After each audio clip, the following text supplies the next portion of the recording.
আসসালামু আলাইকুম এভরিওয়ান, সবাইকে ঈদ মোবারক। আমি এখন আছি গ্রিসের রাজধানী অ্যাথেন্স শহরে। আর সকাল সকাল ঘুম থেকে উঠেই চলে যাচ্ছি নামাজে, গোসল টোসল করে নামাজে। আর বাইরে বের হয়ে দেখি যে আজকের ওয়েদারটা অনেক বেশি সুন্দর। নর্মালি এত সুন্দর ওয়েদার থাকে না, বাট আজকের ওয়েদারটা আসলেই মনোমুগ্ধকর ওয়েদার। তো এই তো আমার বাসা থেকে 4-5 মিনিটের রাস্তা। তো আমি হেঁটে যাচ্ছি, যাওয়ার পথেই দেখি যে আমি উল্টা রাস্তায় চলে আসি, যেহেতু আমি এই জায়গায় নতুন।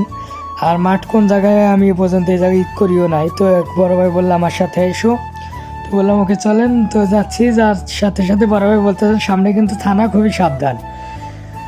বললাম যে কোনো সমস্যা নাই। তো থানার সামনে দিয়ে যাচ্ছি। এটা হচ্ছে বেসিক্যালি একটা পার্ক। এই পার্কে হচ্ছে ঈদের নামাজ অনুষ্ঠিত হয়। তো এই তো চলে আসি প্রায় মাঠের সামনে। তো বাম সাইডে যেটা দেখতেছেন ওটাই মাঠ। এখানে হচ্ছে খেলাধুলার একটা জায়গা, ফুটবল খেলে এই জায়গায়। তো ঈদের দিনের জন্য এই জায়গাটাই আর কি মাঠে নামাজ পড়ার জন্য অনুষ্ঠিত হয়। তো এই তো যার সময় অনেক ভাই ভাইদের লাগে দেখা গেলো, বড় ভাইদের লাগে।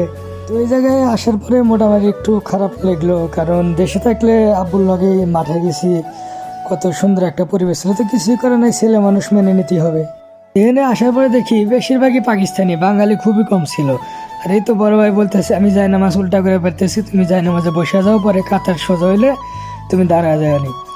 তো বসে গেলাম, বসে তারপরে এই তো নামাজ শুরু হবে এখন নামাজ।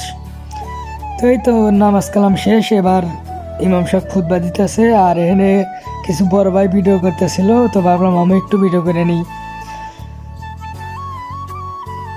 তো এই তো বড় ভাইটা খুবই ভালো ছিল।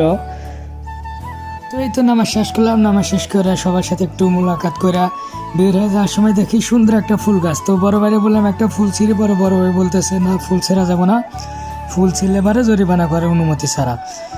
তো বললাম ওকে সমস্যা নাই। তো বের হয়ে যাচ্ছি, বের হয়ে যাওয়ার পথে বড় ভাই আর বলতেছে যে কটা পিকচার উঠে দাও আমারে। তো বললাম যে একটু পরে উঠায়, আমি কিছু বাদরামি করে নিই। আর এই তো শুরু হয়ে গেছে আমার বাদরামি না করলে ভালোই লাগে না। তো বাদরামি করতে করতে বড় ভাই বলতেছে না একটু পরই তো বাসা, আর এই পার্কে কটা ছবি উঠে দাও, একটু ফেসবুকে আপলোড দেবো। বললাম ওকে সমস্যা নাই। আর আমার খুবই ঠান্ডা লেগেছে, এই জন্য জ্যাকেট পরেছিলাম। তো এখন আমরা কিছু পিকচার উঠাবো। তো সবাইকে গুড বাই। ভিডিওটা ভালো লাগলে শেয়ার করে দেবেন, অ্যান্ড অবশ্যই পেজটাকে ফলো করবেন।